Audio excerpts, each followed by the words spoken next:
Halo Sobat Investor, kembali lagi berjumpa di program The Editorial yang akan membahas tajuk utama pemberitaan yang tersaji di idxchannel.com dan idxchannel TV. Bersama saya Yanto Kusdiantono, redaktur pelaksana idxchannel.com.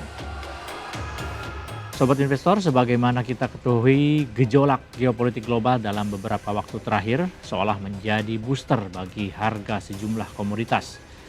Tak terkecuali dengan harga emas yang sepanjang sejarah memang selalu dipercaya sebagai aset safe haven yang menjadi buruan investor ketika pasar dan kondisi dunia sedang bergejolak. Yang terbaru, harga emas dunia di pasar spot pada perdagangan Senin 26 Januari 2026 kembali menjulang dan bahkan untuk kesekian kalinya menembus level psikologis baru, yakni di harga 5.026,93 dolar Amerika Serikat per troy ounce. Capaian ini tentu saja membuat publik dunia tercengang, mengingat pada tahun lalu harga emas masih sempat berkutat pada level 2.700 dolar Amerika Serikat per troy ounce. Itu artinya terjadi peningkatan hingga 81% dalam periode hanya 1 tahun terakhir. Dengan porsi pertumbuhan yang setebal itu, sebagian masyarakat menilai fenomena terbangnya harga emas ini sebagai satu hal yang tidak masuk akal, sehingga menganggapnya sebagai buah dari rasa panik dan membentuk sebuah bubble yang dikhawatirkan bakal berakhir dengan kejatuhan yang cukup dalam. Namun, apakah memang benar demikian bahwa tren lonjakan harga emas ini tidak masuk akal dan tak lebih dari hasil gorengan bandar? Jika benar demikian, lalu mengapa raksasa finansial dunia seperti Goldman Sachs justru kembali menaikkan proyeksi harga emasnya, yakni ke level yang lebih tinggi, tepatnya di 5.400 dolar Amerika Serikat per troy ounce pada akhir 2026 mendatang? Jawabannya adalah bahwa saat ini telah terjadi pergeseran yang membuat pasar keuangan dunia telah berubah arah. Pasalnya, masyarakat selama ini telah terbiasa melihat uang sebagai sesuatu yang stabil dan ditopang oleh kondisi dunia yang juga relatif stabil. Yang jadi masalah adalah perkembangan yang saat ini kita lihat pada kondisi geopolitik global yang justru menunjukkan satu hal yang luar biasa dan tentunya jauh dari kata stabil, di mana betapa sebuah negara bisa dengan seenaknya sendiri menyerang negara lain dan menculik presidennya. Lalu bagaimana sebuah negara dengan semena-mena ingin menganeksasi sebuah wilayah untuk kepentingan dirinya sendiri tanpa mengindahkan suara dan keinginan rakyatnya di dalam negeri sendiri. Di lain pihak, kondisi defisit fiskal global juga terus membekak.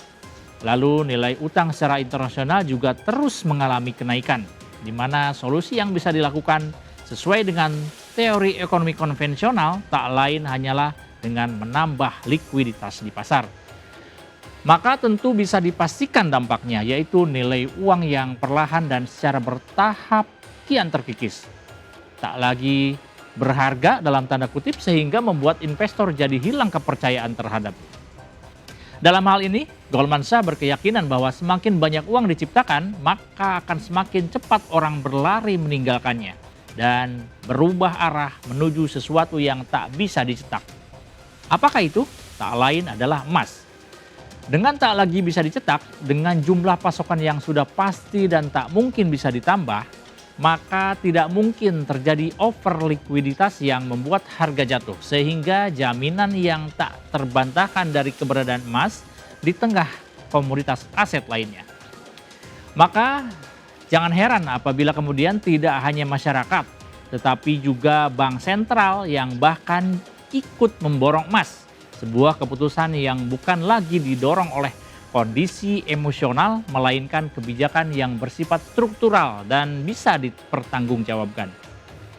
Fokus bank sentral yang melakukan aksi borong ini hanyalah satu, bahwa mereka tak lagi ingin berspekulasi dengan menyimpan cadangan berupa uang, yang nilainya justru semakin bergantung pada kebijakan fiskal dan politik yang kini tak lagi bisa diperkirakan kemana arah langkahnya ke depan. Tak hanya bank sentral, kalangan swasta yang terdiri atas para triliuner dunia sampai para pengelola keuangan dunia juga pada akhirnya mulai tersadar dan beranjak mencari zona aman di luar sistem keuangan tradisional. Di lain pihak, komoditas emas yang selama ini banyak dinilai sebagai aset diam dan secara investasi cukup membosankan, lantaran tak seagresif saham maupun instrumen lainnya, justru perlahan mulai dipercaya sebagai aset perlindungan atau hedge fund yang bisa memberikan proteksi atas ketidakpastian dalam jangka panjang.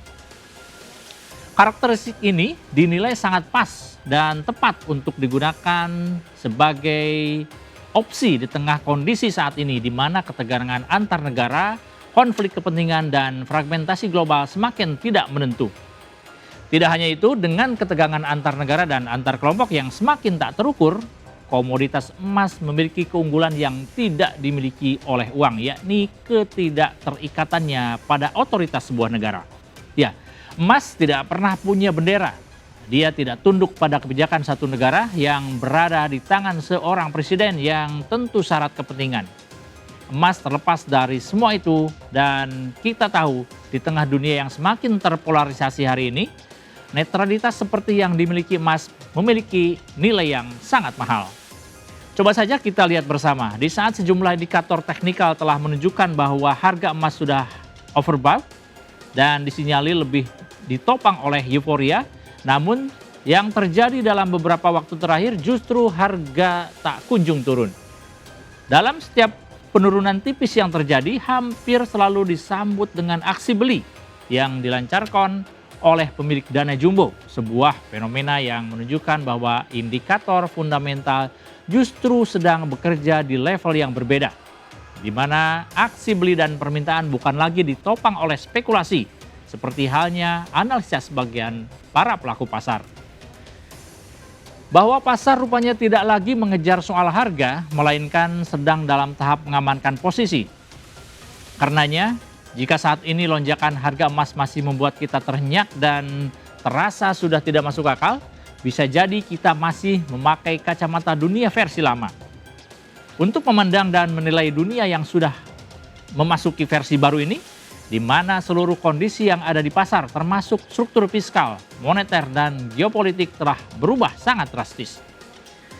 Dalam konteks itu, bisa jadi harga emas bukan sedang terlalu mahal, melainkan kita saja yang selama ini terlalu lama percaya pada konsep bank sentral dan ekonomi tradisional, bahwa uang kertas itu lebih stabil dan jadi satu-satunya pilihan yang layak kita yakini. Demikian program di editorial edisi kali ini. Saya Yanto Kusdiantono pamit undur diri. Pantau terus berita ekonomi, bisnis, dan pasar modal hanya di IDX Channel TV, idxchannel.com, dan media sosial IDX Channel. Sampai jumpa.